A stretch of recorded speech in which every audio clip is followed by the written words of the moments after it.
तो जैसा कि पिछले एपिसोड में हमने देखा था, वांगलिंग यहाँ पर एसेंडेंट के मिड फेज में पहुंच चुका था और इसका डोमेन कर्मा डोमेन की तरफ इवॉल्व हो रहा था।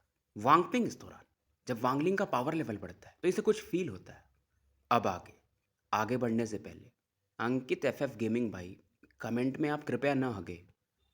अगर आप ऐसे स्पॉइलर दोगे तो बाकी लोगों का मूड खराब होता है। नहीं तो मैं भी एक ही दिन में पूरी स्टोरी बता देता ना यार, सीधा लास्ट का कि क्या होगा। खैर आगे बढ़ते हैं। वांग पिंग, इसका दिल मानो थोड़ा बेचैन हो जाता है। किंगी इसका हाथ पकड़ के खड़ी थी और कहती है कि तुम कुछ भी हो, मैं तुम्हारे साथ हूँ। फिलहाल इधर जो थंडर डाविश था वो वांगलिंग से कहता है कि अब मैं तुम्हें दिखाता हूँ कि रियल मैसेंजर क्या होता है। और अब ये चिल्लाता है, सेलेस्टियल थंडर बीस्ट। अब स्पेस में जो थंडर पावर फैला हुआ था वो इसके हाथों में इकट्ठा होने लगता है और एक बॉल में बदल जाता है, फिर धीरे धीरे एक थंडर बीस्ट में। और ये थंडर बीस्ट काफी नोबल दिख रहा था। इसके दोनों नाकों से भी मानो थंडर ही बाहर निकल रहा हो। पर जब ये वांगलिंग की तरफ देखता है तो मानो कंफ्यूज हो जाता है, चौंक भी जाता है। और वांगलिंग को प्यार से कहता है, मतलब अगर तुम्हारे पास थंडर बीस्ट है तो तुम मैसेंजर बन सकते हो, थंडर सेलेस्टियल टेम्पल के। पर वांगलिंग इस दौरान ये भी कहता है कि इसके तो सिंग भी नहीं है तो इसे थंडर बीस्ट क्यों कहते हो। और ये अपने बैग में से वॉर गॉड चैरियट को निकालता है और एक ऐसा पावर बाहर निकलता है जो कि मानो इस दुनिया को तबाह कर सकता है। दिखने में ये किलिन के जैसा था पर किलिन भी नहीं था। इसकी दो सींगें थी, सॉरी एक, जिसमें से लाइटनिंग निकल रहा था। इसे देख करके डाविस्ट का चेहरा और बदल जाता है, इतना ज़्यादा कि ये बोल भी नहीं पा रहा था। अब जो दूसरा वाला थंडर बिच था डाविस्ट के पास, वो दहाड़ मारता है। वांगलिंग का जो थंडर बिच था उसे गुस्सा आता है, क्योंकि थंडर बिच का एक नेचर होता है, जब ये एक दूसरे को सामने पाते हैं तो पूरा डेथ बैटल करते हैं, मतलब कोई एक मरना ही चाहिए। और वांगलिंग का थंडर बिच सीधा डाविस्ट के थंडर बिच की तरफ बढ़ जाता है। अब दूसरा वाला थंडर बिस्ट पैनिक करने लगता है, क्योंकि उसका ब्लड लाइन प्योर नहीं था और वांगलिंग वाले का ब्लड लाइन बहुत प्योर था। बट फिर भी सोल के अंदर एक वो रहता है बीस्ट के अंदर कि भाई मैं ऐसे कैसे हार मान लूँ। इधर डाओइस्ट फाइनली बोलता है, ये तो सिल्वर हॉर्न थंडर बीस्ट है। थंडर सेलेस्टियल टेम्पल में भी सिल्वर सिंग वाले थंडर बीस्ट हैं, बट बहुत कम है। और जो भी है वो टॉप लेवल के जो हेवन रैंक के मैसेंजर हैं उनके पास है। तो इसे अब लालच भी आता है। अब ये अपना एक सिल्वर लाइटनिंग स्वर्ड बाहर निकालता है और इससे ये पपेट की तरफ बढ़ा देता है कि जब मैं इस बंदे को मार लूंगा तो इसका पपेट भी मेरा हो जाएगा और इसका बीस्ट भी। और साथ में ये thunder celestial retribution attack use करता है। इसके हाथ में एक पर्पल लाइट थी और इसे ये वांगलिंग की तरफ बढ़ा देता है। वांगलिंग अंदाजा लगाता है कि शायद इस बंदे का जो डोमेन भी होगा वो थंडर से रिलेटेड होगा। और अब वांगलिंग गोल्डन सेलेस्टियल ब्रश बाहर निकालता है और सिंबल बनाता है। 7 स्ट्रोक सिंबल ये बनाता है, लेकिन इसमें ओरिजिन सोल यूज होता है। तो वांगलिंग थोड़ा वीक फील करता है, बट ये इतना पावरफुल था क्योंकि इसमें थंडर और अभी मिक्स था कि दोनों थंडर बीच जो बैटल कर रहे थे वो भी रुक के देखने लगते हैं, मानो इसमें एक एंशियंट हेवनली थंडर मिक्स हो। खास करके ये तब हुआ था जब वांगलिंग ने एंशियंट थंडर ड्रैगन को डिवोर कर लिया था। कहा यह जा सकता है कि वांगलिंग के ओरिजिन सोल में जो थंडर है वो दुनिया में जो भी थंडर है उनसे ऊपर है। जबकि डाविश का कल्टीवेशन ऊपर है वांगलिंग से, फिर भी उसके जीतने के चांसेस बहुत कम है थंडर की वजह से। कहा यह जा सकता है कि वांगलिंग एक जिंदा थंडर ड्रैगन है। अब दोनों के अटैक टकराते हैं। थंडर डाविश का जो वो पर्पल लाइटनिंग था वो गायब हो जाता है और ये खून की उल्टी करता है। और ये 7 बार होता है क्योंकि वांगलिंग ने 7 स्ट्रोक सिंबल बनाए थे। ये काफ़ी पीछे हट जाता है। पहली बार ये थंडर स्पेल में हारा था। और ऐसा अगर लोग बाहर से बैटल देखते तो उन्हें ये लगता कि ये जो जूमू है यानी वांगलिंग, ये रियल मैसेंजर है। इधर वांगलिंग भी थोड़ा चिंतित था कि यार ये सच में इल्यूजनरी इन लेवल का कल्टीवेटर है, ये बस इंजर्ड हुआ, इवन इसका कोर को भी ज़्यादा फर्क नहीं पड़ा है। फाइनली वो बंदा बोलता है कि तुम बहुत स्ट्रांग हो, अगर तुम्हें 100 साल मिल गया तो तुम मुझे आराम से हरा दोगे। अगर हमारा कल्टीवेशन सेम रहा तो मेरे पास तो मौका ही नहीं जीतने का। और वांगलिंग, तुम्हारे अंदर जो वर्ल्ड ओरिजिन एनर्जी है अभी बहुत कम है, क्योंकि तुम असेंडेंट लेवल पे हो। ये फिर से बोलता है कि मुझे ये थंडर बीस्ट और पपेट दे दो, मैं तुम्हें जाने दूंगा, नहीं तो तुम आज मरोगे। मुझे मजबूर मत करो। वांगलिंग शांत था। अभी एक तलवार निकालता है और कहता है कि अटैक करो, मैं भी आज पावर फील करना चाहता हूँ इल्यूजनरी इन कल्टीवेटर का। वांगलिंग अब 2-3 लोगों से बैटल कर चुका था, जैसे कि हुआन फैमिली के एंसेस्टर, दूसरे उनके फ्रेंड कियान कुसी, अब ये तीसरा था थंडर डाविस्ट। तो तीनों में एक चीज इसने कॉमन देखा था, ओरिजिन एनर्जी। यानी कि ओरिजिन एनर्जी जो है, अगर आपको सेकंड स्टेप में जाना है तो मेन फोर्स है। और इससे वांगलिंग की समझ बढ़ रही थी, क्योंकि ओरिजिन एनर्जी से कल्टीवेटर्स जल्दी से अपने इंजरी को भी रिकवर कर सकता है। डाविस्ट इस दौरान वांग पिंग की तरफ देखता है और कहता है तुम एक डेड पर्सन यानी मरे हुए बंदे की वजह से अपने डोमेन को छोड़ दिए, मतलब उसे मास्टर करना। वांगलिंग को और गुस्सा आता है, कहता है शांत बैठ। थंडर डाविस्ट को मजा आता है कि अच्छा इसकी कमजोरी ये है। बात ये थी कि डाविस्ट भी इस समय ओरिजिन स्पेल यूज नहीं करना चाहता था, क्योंकि इससे इसके कल्टीवेशन पे फर्क पड़ेगा और फिर इसका ऊपर जाना यानी ब्रेक थ्रू करना मुश्किल हो जाएगा, और इसके पास अब 300 से कम साल बस थे। ये चुप नहीं बैठता, ये बोलता अच्छा तो ये एक रिजेंटफुल सोल था। तभी मैं बोलूँ कि मेरा डिवाइन सेंस को रजिस्ट क्यों कर पा रहा है। मुझे पहले लगा कि पपेट की वजह से, जो कि इसके शैडो में है, ये बेहोश नहीं हुआ था। लेकिन बात कुछ और थी। ये तो स्वॉर्ड एनर्जी है और इतनी पावरफुल। फाइनली ये चिल्लाता है कि भाई तू पागल है, तूने किसी की बॉडी स्वॉर्ड एनर्जी से बनाई है, वो भी 2 स्वॉर्ड एनर्जी से। वांगपिंग शांत था। वांगलिंग की आंखें एकदम लाल हो चुकी थी, क्योंकि ये समझ रहा था कि थंडर डाउइस्ट अब डर चुका है, ये भागना चाहता है। और अगर लिंग टियानो की स्वॉर्ड एनर्जी वांगलिंग के पास अभी होती, यानी वांगपिंग के पास नहीं होती, तो वांगलिंग इसे मार चुका होता। अब वांगलिंग अपने स्वॉर्ड को यूज करता है, उसमें ओरिजिन एनर्जी को यूज करता है, और जो हेवनली चॉप अटैक है उसे यूज करता है। डाविस्ट हैरान था कि ओरिजिन एनर्जी स्पेल तुम कैसे यूज कर सकते हो। अब ये बंदा भाग रहा था, इस दौरान वाइट लाइट अपनी बॉडी से रिलीज करता है, जिसमें ओरिजिन एनर्जी मिक्स थे। लेकिन ओरिजिन स्पेल यूज करने की वजह से डाविश का चेहरा पीला पड़ जाता है। साथ में ये ओरिजिन एनर्जी का थंडर फर्नेस यूज करता है, और फाइनली अब चिल्ला के बोलता है कि ज़ूमो, देख लेते कौन बचता आखिरी में। अब उस बंदे को क्या पता कि इसमें लॉ का पावर है, और ये आराम से इसके डिफेंस को काटते जाता है। जो फर्नेस था वो बिखरने लगता है। अब थंडर डाविस्ट और ज़्यादा ओरिजिन एनर्जी को यूज़ करता है ताकि इस फर्नेस को मेंटेन कर सके। ये अपने डाव को भी यूज़ कर रहा था, लेकिन फ़र्क नहीं पड़ रहा था। वांगलिंग को और गुस्सा आता है, और इसका जो पपेट था, जो कि इस समय फर्नेस के अंदर ही था, ये लगातार मुक्के मारना शुरू करता है। और साथ में जो थंडर बीस्ट था वो भी लगातार इस पे अटैक करता है। डाओविस्ट एकदम चिल्ला रहा था, और ज़्यादा ऑरा यूज़ करता है और बोलता है कि रिफाइन। अब इस दौरान यहाँ पर पर्पल फ्लेम निकलता है, फर्नेस के अंदर फैलने लगता है। अब थंडर और पावर फायर मिक्स हो रहे थे। वांगलिंग जानता था कि उस बंदे के अंदर जो ओरिजिन एनर्जी है इससे ज़्यादा है, क्योंकि अगर वांगलिंग हेवनली चॉप यूज़ कर रहा है और इसका ओरिजिन एनर्जी ज़्यादा होता तो बात अलग हो जाती। अब वांगलिंग तलवार को रख देता है, थंडर बीस्ट की तरफ देखता है, उंगली को अपने काटता है, और जो ब्लड पावर था थंडर बीस्ट के फोरहेड पर एक सिंबल बनाने लगता है। अब इसे देखकर थंडर बीस्ट भी चौंक जाता है, वांगलिंग की तरफ देखता है, क्योंकि वांगलिंग ने जो थर्ड सील था उसे खोल दिया था। थंडर बीस्ट के अंदर शायद जो वांगलिंग का जो थंडर एनर्जी था वो जाने लगता है। बीस्ट काफ़ी पेन में था, इसके और सिंग आने लगते हैं, ऑरा अलग लेवल पे चली जाती है, बॉडी भी काफ़ी बड़ी हो जाती है। जो सिल्वर लाइटनिंग चमक रही थी अब वो ब्लैक लाइटनिंग में बदल जाती है। अब इस समय थंडर बीस्ट एक ब्लैक लाइटनिंग यूज करता है, और साथ में इसके मुंह से एक लैंग्वेज निकलता है जो कि बीस्ट का लैंग्वेज है। अब जो दूसरा वाला थंडर बीस्ट था थंडर डाविस्ट के पास, वो डर जाता है, ऊपर देखता भी नहीं है। इस बार जो इसके अंदर से डर आ रहा था वो इसके सोल से आ रहा था। आसमान में काली बिजलियां कड़कने लगती है। इधर जो सेलेस्टियल गार्ड था पपेट अपना, वो गोल्डन लाइट रिलीज करता है। और फाइनली ये जो फर्नेस था जो कि इस थंडर डाविस्ट को प्रोटेक्ट करके था, उसमें क्रैक्स आने लगते हैं। डाविस्ट पेन में था बट लगातार अपनी एनर्जी बढ़ा रहा था। वांगलिंग फिर से अब हेवनली चॉप को यूज करता है, फर्नेस फाइनली एक्सप्लोड कर जाता है। वांगलिंग का भी चेहरा एकदम पीला पड़ चुका था। थोड़ा सा अगर ये और ज़्यादा हो रहा यूज़ करता तो शायद इसका कल्टीवेशन नीचे भी आ जाता। थंडर डाविस्ट को दिखाया जाता है जो कि लगातार खून की उल्टी कर रहे थे और भागने को देखते। इन्हें समझ में नहीं आ रहा था, यार ये बंदा फर्स्ट स्टेप का कल्टीवेटर है, बट इतने सारे स्पेल्स, इतने सारे ट्रेजर्स, ये भागता है और पपेट इसको चेज करता है, साथ में थंडर बीस्ट भी। अब इधर वांगपिंग प्यार से पूछता है कि डैड वो जो कह रहे थे सही है। वांगलिंग जो कि एकदम इसका चेहरा उतर चुका था फाइनली हाँ में सर हिलाता है, पर वांगपिंग स्माइल देता है, मानो इसे फ़र्क नहीं पड़ता है। और ये फाइनली कहता है कि इसी वजह से आप मुझे कल्टीवेट नहीं करने देना चाहते थे, इसीलिए मुझे बच्चा नहीं हो पाया, क्योंकि मैं पहले से मरा हुआ हूँ। वांगलिंग फिर भी कहता है कि नहीं तुम मरे नहीं हो। अब माहौल थोड़ा इमोशनल था कि आपने मुझे पहाड़ चढ़ना सिखाया, नदियों से मिला मैं, उन्हें क्रॉस किया, अगर मैं हेवन से भी मिलूँ तो मैं झुकूँ ना, उसके लिए शुक्रिया।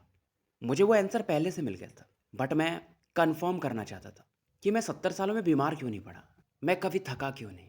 इवन मैं अपने अंतिम कगार पे हूँ, बट मुझे वो अंत फील नहीं हो रहा था। अब मुझे समझ में आया। ये बोलता है कि डैड, मैं वांगपिंग, मेरी कोई माँ नहीं है, बस एक फादर है। वांगपिंग मानो चाहता था कि इसकी आंखों में आंसू आए, बट आंसू आ नहीं सकते थे। और ये कहता भी है, मतलब मेरे पास आंसू भी नहीं। आप अपना ध्यान रखिएगा, मैं तो फिलहाल आपके साथ नहीं रह सकता। वांगलिंग भी काफ़ी उदास था। जब ल्यू में ने वांगपिंग को वांगलिंग को सौंपा था। तो इसने बहुत सारे वो मेडिसिन्स और थंडर स्पेल्स यूज़ किए थे। लेकिन इसे पता चला था कि वांगपिंग तो बहुत पहले मर चुका था, क्योंकि इंसानों की लाइफ होती कितनी है और लिऊ में इसे लेके बहुत लंबे समय से घूम रही थी। तो बेसिकली लिऊ में ने जो इसे दिया था वो वांगपिंग का एक सोल फ्रैगमेंट था। तो उसके बाद वांगलिंग ने मतलब अपने स्वॉर्ड ऑरा से इसके लिए बॉडी बनाए थे या जो भी किया था। वांगलिंग कहते तुम टेंशन मत लो, तुमने जो भी प्रॉमिस किया है सब सही होगा। अब वांगपिंग किंगी की तरफ देखता है और फिर वांगलिंग से कहता है कि आप इसे जाने दीजिए। यह स्माइल करता है किंगी की तरफ देखकर कि अगर अगला जन्म हुआ तो मैं तुम्हारे साथ ही रहना चाहूँगा। किंगी रो रही थी। अब वांगपिंग कहता है कि डैड, किंगी, मैं जा रहा हूँ। वांगपिंग चाहता तो था कि अपनी वाइफ के साथ रहे, अपने पिताजी के साथ रहे, बट रह नहीं सकता था। इसे पुराने दिन याद आते हैं। वांगपिंग अब बोलता है कि मैं क्यों फील करता था कि मैं एक गोल्डन वर्ल्ड में हूँ, क्योंकि वो जो स्वॉर्ड एनर्जी थी लिंक्टियानो वाली वो गोल्डन कलर की थी। अब इसकी बॉडी में से गोल्डन ग्लो चमकता है और स्वॉर्ड एनर्जी में बदल जाता है और वांगलिंग के पास आ जाता है।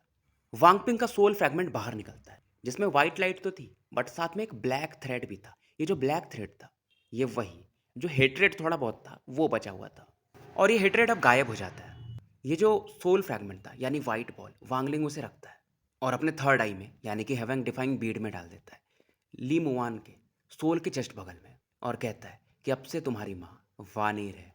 इधर किंगी रोने लगती है कि मेरा वांगपिंग के साथ अपॉइंटमेंट है कि मृत्यु के बाद भी मैं उसके साथ रहूंगी, मतलब वो जहाँ रहेगा मैं वहीं रहूंगी। आपने ही तो बोला था मुझे उसके साथ रहने के लिए। वांगलिंग बोलता है फिर सोच लो, रिग्रेट नहीं होना चाहिए। अब किंग ही का भी जो सोल था अब ये क्या करती मुझे नहीं पता, उससे भी वांगलिंग रख लेता है। एक रिनकारनेशन साइकिल का अंत हो चुका था। वांगलिंग जो कि बूढ़ा दिख रहा था, धीरे धीरे उसमें चेंजेस आने शुरू हो जाते हैं। अब वो जो उधर जो थंडर बीज था वो जमीन पे पड़ा हुआ था। थोड़ी देर ये हेजिटेट करता है, फिर वांगलिंग को फॉलो कर लेता है। वांगलिंग न तो खुश था न तो उदास था, मानो दुनिया में जो भी चीज़ें होती हैं ये देख चुका था।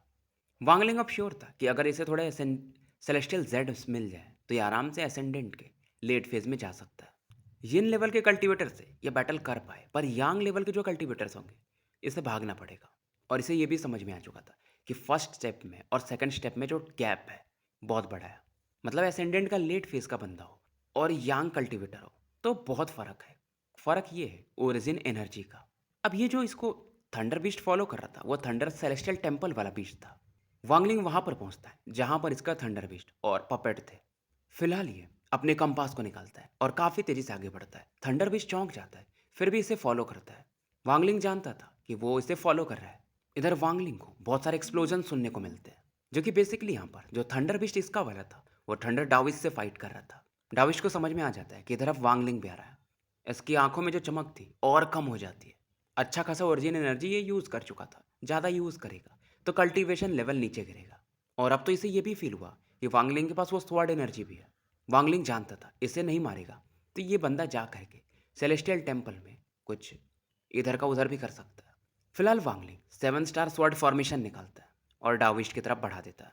इधर वांगलिंग का जो पपेट था एक पंच मारता है, वहीं जो थंडर बीस्ट था वो लाइटनिंग अटैक करता है। अब 3 अटैक 3 साइड से थे, डाविस्ट कर क्या सकता था। फॉर्मेशन इसे घेरने लगा था। अब डाविस्ट एक जेड निकालता है और इसे क्रश कर देता है। अब इसके बॉडी में से थंडर और लाइटनिंग निकलने लगते हैं और एक बैरियर बनने लगता है। तलवार भी मान उसके आर पार नहीं जा पा रही हो। फाइनली ये बोलता है कि फेलो कल्टिवेटर्स हो, मुझे मालूम है मैं रेकलेस था, लेकिन तुम ये सोचो कि मैं सेलेस्टियल टेम्पल का मेंबर हूँ। अगर तुम मुझे मारोगे तो ऑल हेवन स्टार सिस्टम में कहीं बच के नहीं जा पाओगे। पर वांगलिंग कहता अगर मैं तुम्हें नहीं मारा तो मैं ऑल हेवन स्टार सिस्टम में कहीं का नहीं रहूँगा। अब वांगलिंग 1 बिलियन सोल फ्लैग को बाहर निकालता है। अब क्योंकि इसमें वो फोर्थ सोल भी आ चुका था तो ये फिर से पहले जैसा बहुत पावरफुल हो चुका था।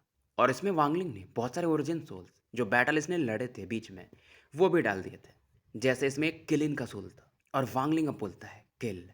अब ये फिर से चिल्लाता है कि जुमू मुझे फोर्स मत करो, हमारे पास एक लाइफ सेविंग स्पेल्स होता है। मैं अपने लाइफ फोर्स को तो त्याग दूंगा लेकिन फिर तुम बचोगे नहीं।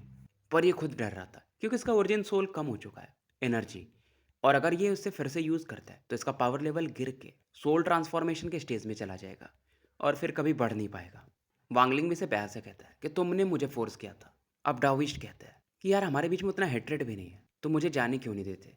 वांगलिंग अब कहता है एक शर्त पे, अगर तुम मुझे अपना मास्टर मान लो और मैं तुम्हारी बॉडी पर एक इम्प्रिंट छोड़ सकूं। डाविस सोचता है, फिर मान जाता है कि यार कोई नहीं, इसका कल्टीवेशन वैसे भी मेरे से नीचे है। अगर ये मेरे पर अपना एक सील बनाता भी है तो जैसे मेरा कल्टीवेशन ठीक ठाक लेवल पे फिर से पहुंचेगा मैं उसे हटा दूंगा और ये सब मैटर थंडर सेलेस्टियल टेम्पल में बता दूंगा। अब वांगलिंग कहता है बैरियर खोलो। बंदा बैरियर खोल देता है, पर जैसे खोलता है ये जो 7 स्टार स्वॉर्ड फॉर्मेशन था इसे घेर लेता है। अब वांगलिंग इसके बॉडी पर एक गोल्डन सील लगा देता है, और ये सील ऐसा था जो कि मानो सीधा इसके ओरिजिन सोल को इम्पैक्ट करता है। फिर ये सोचता कोई ना, कितना भी पावरफुल तोड़ तो सकता ही हूँ मैं। बंदा वैसे भी फर्स्ट स्टेप के कल्टीवेशन में है। अब वांगलिंग इसे ले करके यहाँ पर काफ़ी दूर में एक प्लेनेट था जो कि वेस्टेड प्लेनेट था, उसकी तरफ बढ़ जाता है। यहाँ पर इसे एक रेवन मिलता है, कोई पक्षी होगा शायद। उसे ये भगा देता है और एक नया गुफा बनाता है, टोटल 4 कमरे। और वांगलिंग इस पे बहुत सारे रेस्ट्रिक्शंस लगा देता है। और वांगलिंग कहता है कि जब मैं रेस्ट्रिक्शंस लगा रहा हूँ यानी इम्प्रिंट, तो रजिस्ट मत करना, नहीं तो फिर मैं अपने प्रॉमिस को भूल जाऊंगा।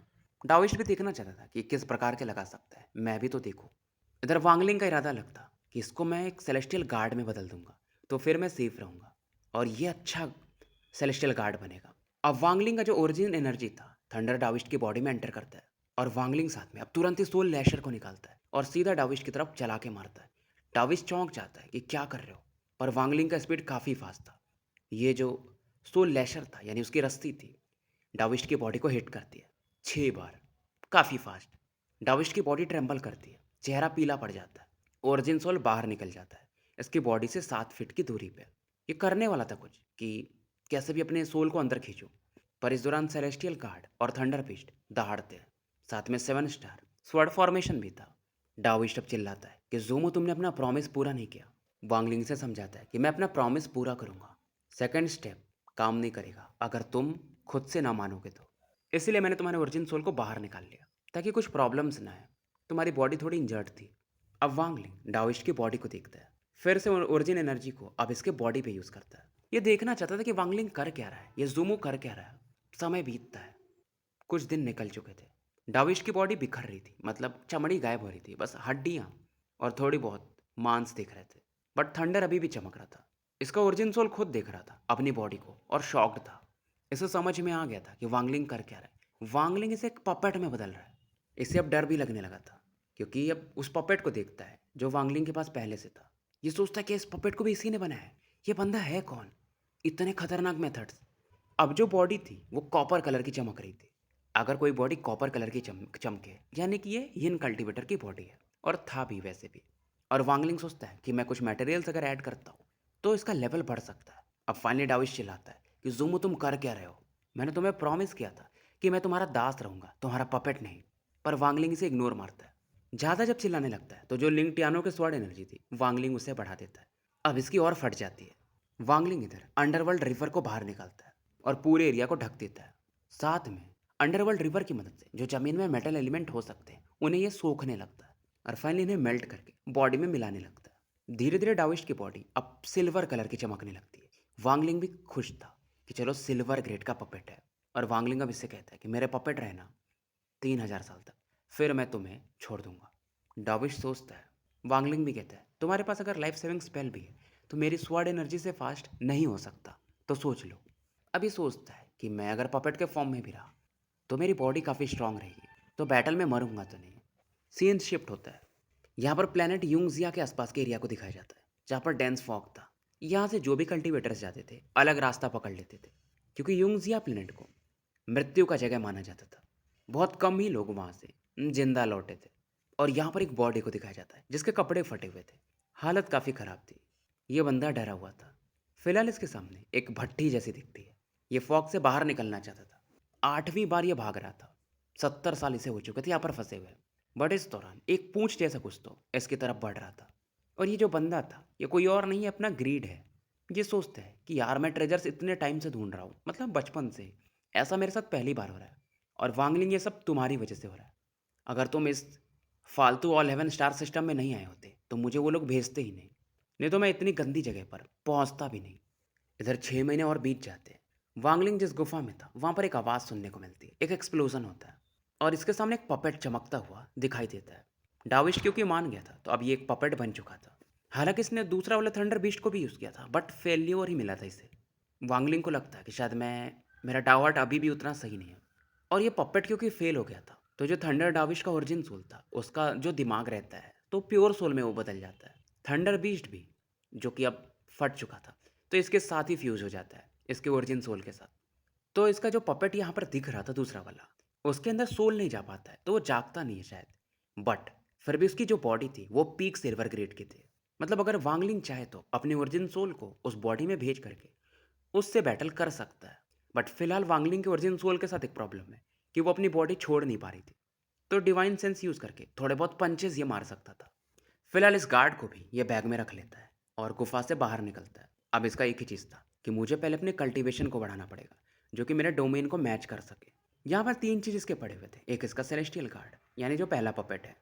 दूसरा थंडर बीस्ट, जिसका तीसरा सील भी अब रिलीज़ हो चुका है। और तीसरा लिंक्टियानो की स्वॉर्ड एनर्जी। तीसरा सील ये खोलता भी नहीं, बट वो सिचुएशन वैसा आ गया था। बट ये जो थंडर बीस्ट था, ये इस पर अटैक नहीं करता है, तो वांगलिंग भी हैरान था। और वांगलिंग पर कोई बैकलैश भी नहीं आता है। बस एक चीज़ था, जो कि ये अब सुनता नहीं था। मतलब वॉर गॉड कैरियट के अंदर ये जाता नहीं था, क्योंकि थंडर बीस्ट अब पहले से 3 गुना ज़्यादा बड़ा हो चुका था। इसका जो सिल्वर सिंग था, अब वो गोल्डन कलर का चमकता था। वांगलिंग जब इसकी तरफ देखता था, तो ये भी देखता था। वांगलिंग को समझ में आता है कि ये बीस्ट थोड़ा इंटेलिजेंट हो चुका है, मानो इसका खुद का अब सोल बन चुका हो। फिर ज़्यादा एक दूसरे को ये देखते थे, तो थंडर बीस्ट यहाँ से भाग जाता था, मतलब गायब हो जाता था। फिर कुछ दिनों बाद वापस आता था। अब वांगलिंग सोचता है ठीक है, ये बैग में नहीं आना चाहता है, तो जाने दो।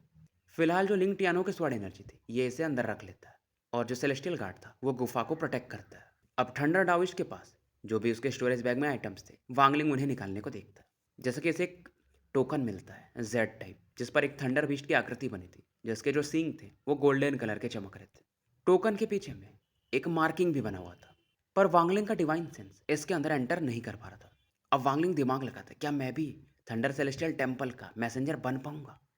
अब इस टोकन में इसे 2 स्पेल्स देखने को मिलते हैं। पहला था फर्नेस, बिकम्स द वर्ल्ड। मतलब आप अपने डाउ से एक फर्नेस बना सकते हो दुनिया को रिफाइन करने के लिए, जैसा कि उस बंदे ने किया था। एक फ्लेम उसकी बॉडी से निकला था, बट उसके लिए ओरिजिन एनर्जी चाहिए। सेकंड जो स्पेल था, उसका नाम था थंडर ओरिजिन स्पेल।